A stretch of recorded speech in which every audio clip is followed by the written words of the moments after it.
gonna have a little girl talk. I am finally 3 months post-op, and I just want to answer some of you guys' questions. You've had a lot. I've had some questions on here. I've had some questions on the streets. Like, I'm just ready to answer. I want to talk about everything BBL, my experience, how my stay was, everything. Before we get into it, you know I gotta tell you guys about my favorite perfume company, Dossier. It is in this nice packaging right here. It actually comes in a box like this, and then the perfume comes in like this. So when they're delivering it to you, it will not shake around or nothing. Like, it will not be damaged, it will not break or anything. This is glass. You hear that? Not plastic. And it's like a magnetic top. So just, top will not fall off. Look, top will not fall off. This scent smells so good, guys. Like, I got the floral rose. It's equivalent to, let me look at my note card. They give you a note card and tell you everything about your perfume. It's saying it's Le Labo. I'm not really sure what that is. I'm not sure, but it doesn't matter. It smells good regardless. It smells so, oh my gosh. It smells so good, y'all. Oh my gosh. I've been getting so many compliments with this perfume. My boyfriend, my friends, my family, everybody. They like, what is that smell? And I've been wearing this company for about over 3 months now. And that's all I wear. I don't wear none of my designer perfume anymore. I just wear this, like Dossier. Head on to their website and check it out and use my discount code. It'll be in the description box. Let's get into it. So, I am 3 months post-op, and you guys have asked me a lot of questions about different things. So I'm just going to start with the first one. So the first one is, did it hurt? So this is a weird question for me because, one, I was on painkillers, so I don't know exactly how bad it was, but I will say I was very uncomfortable. The first 2 days, I could not walk without assistance. It was very hard for me to walk on my own because of it was just very heavy, like on my backside and my hips. It was just so heavy. And so I would say for the most part, you're sore, but you're not in, like, I think because of the painkillers, at least the first day, you still have so much anesthesia and stuff going through you. You're not really hurting. You're just more uncomfortable. But then as the anesthesia and all the meds wear off of you, then yeah, you start to hurt. You know, you start to be achy, but you know, you just take your meds and then you're fine. Like, I was fine. Let me just put it that way. I was okay. I can't speak for everyone because everyone's pain tolerance is different, but I was okay. So, how much did it cost? My actual surgery cost around $5K just for the surgery. So, okay, you have to include everything else into this price right here. So, I will say about $10K, and here's why. Because you have to pay for your plane tickets, and if you're not coming alone, you know, you gotta account for, you know, hopefully that the person coming with you can pay for their own. But really, if you're asking someone to come, it's probably best that you pay for their plane ticket to come with you.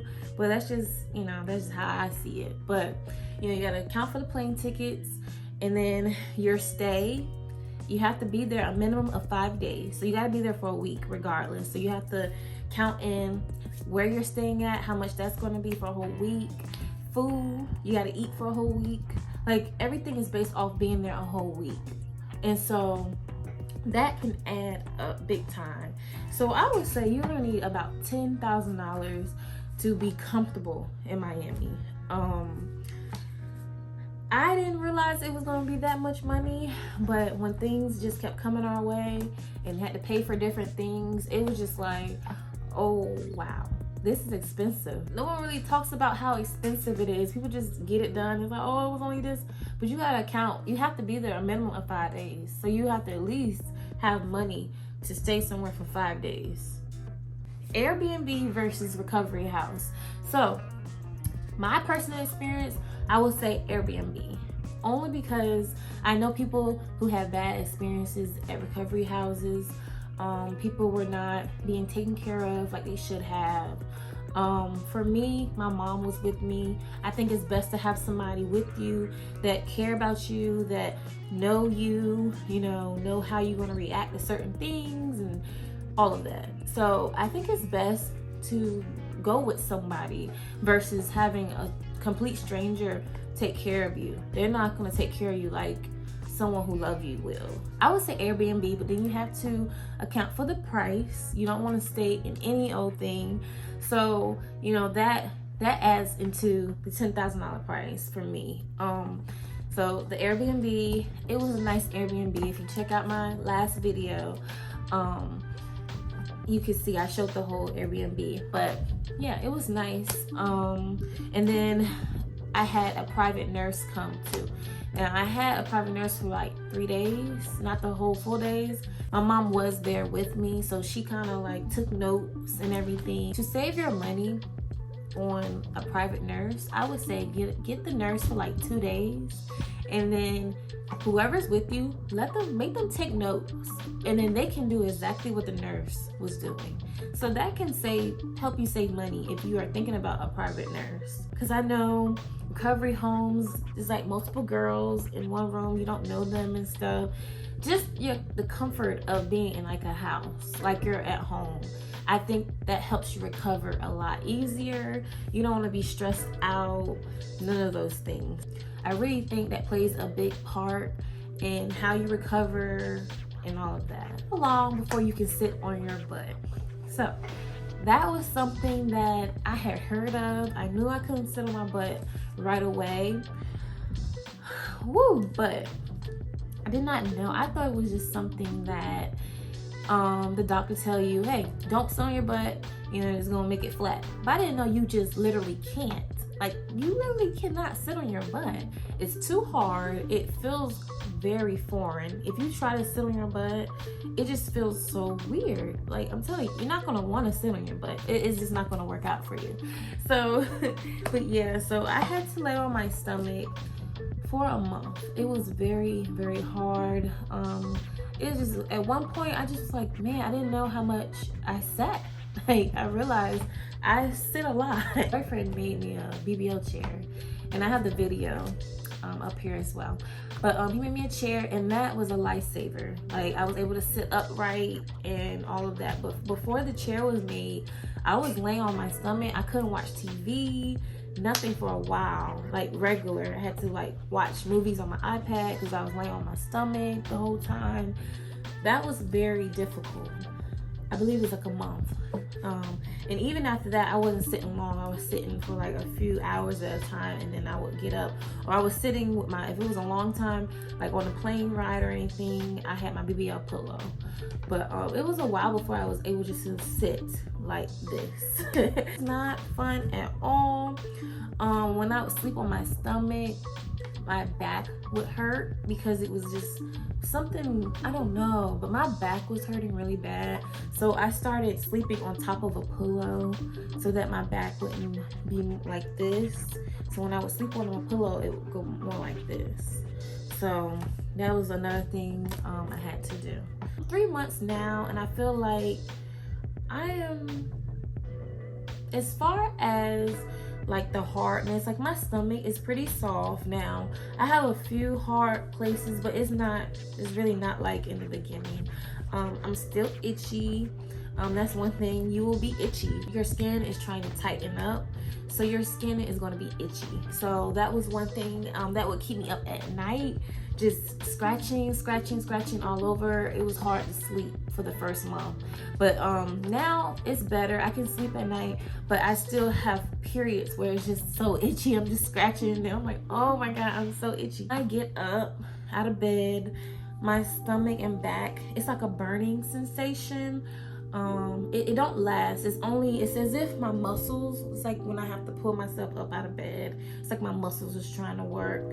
it burns. It goes away. So it's not too bad, but the burning sensation is still there, which is expected. It's only been 3 months since my surgery, so it's okay. I can handle it. It's fine.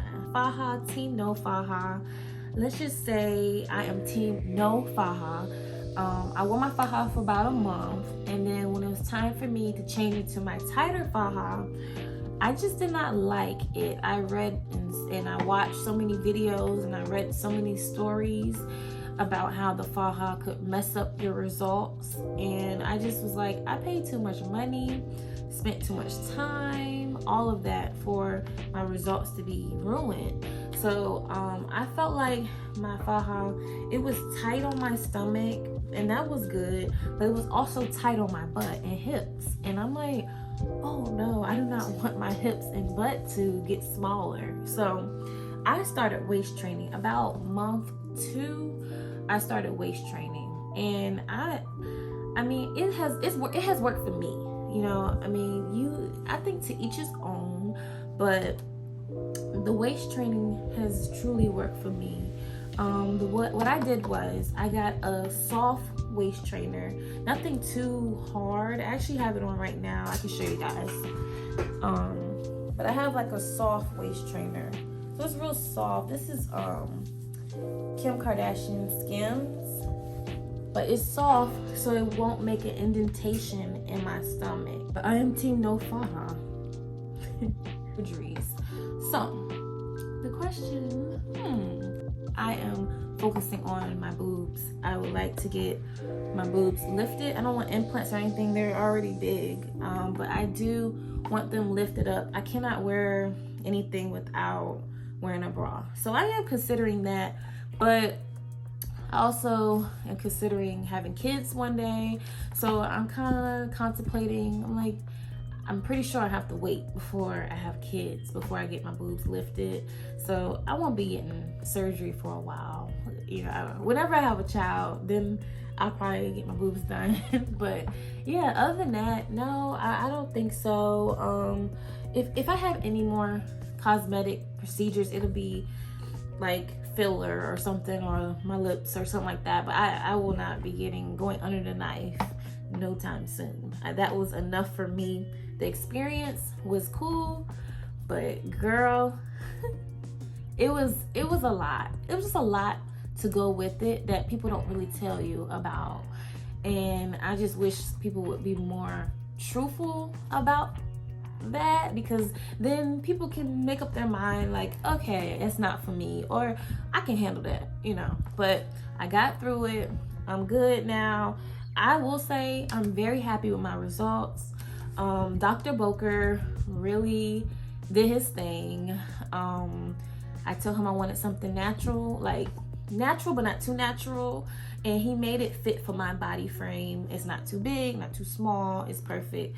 So I'm going to show you guys how I look now. I am post-op 3 months now, so let me show you guys how I look now. So yeah,